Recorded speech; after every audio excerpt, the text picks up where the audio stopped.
শিউলি দেখ কত বড় মাছ, তোর বাবা কান্দ দিয়ে ধরে নিয়ে আসে। তুই কাটতে পারবি? দেখ আমি ধরতে পারছি না। না মা, আমি কাটতে পারবো না, এত বড় মাছ তুমি কাটে দাও, আমি এদিকে রান্নার জিনিসগুলো গুছাই নি। ঠিক আছে, তাই তুই যা, রান্নাটা গুছাই নে।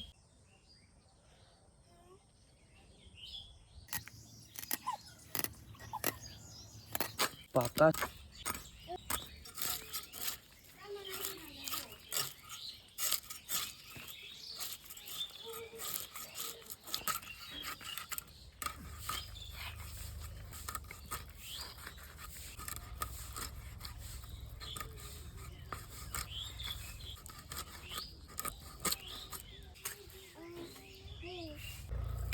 যাই মাছ কটা ধুয়ে নিয়ে আসি। মাছের ঝোলের জন্য আলু আর আমটা কেটে নেবো।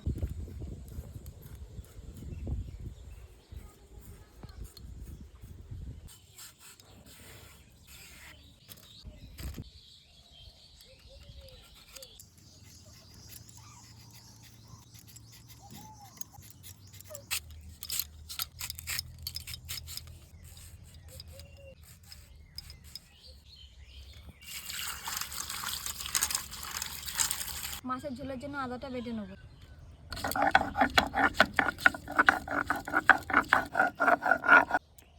লবণ, হলুদ। মাছের পিসগুলো সুন্দর বেরোয়ছে। এবার আমি শুকনো কড়াইতে জিরে, ধনে আর শুকনো লঙ্কাটা টেলে নেব। জিরে, ধনে, শুকনো লঙ্কা।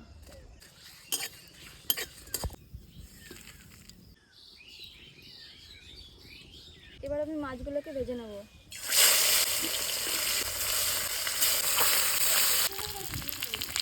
মাছগুলো ভাজা হয়ে গেছে, নামিয়ে নিচ্ছি।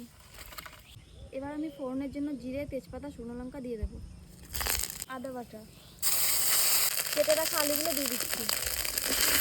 পরিমাণ মতো লবণ আর হলুদটা দিয়ে দেবো। লবণ, হলুদ। কালারের জন্য হালকা কাশ্মীরি লঙ্কা গুঁড়ো দিয়ে দেবো। আলুটা ভাজা হয়ে গেছে, এবার কেটে রাখা আমগুলো দিয়ে দেবো। পরিমাণ মতো জল দিয়ে দেবো।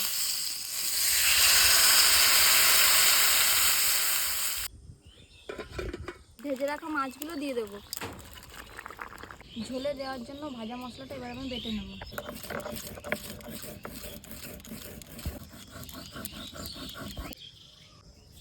এবার আমি ভাজা মশলাটা দিয়ে নামিয়ে নেব।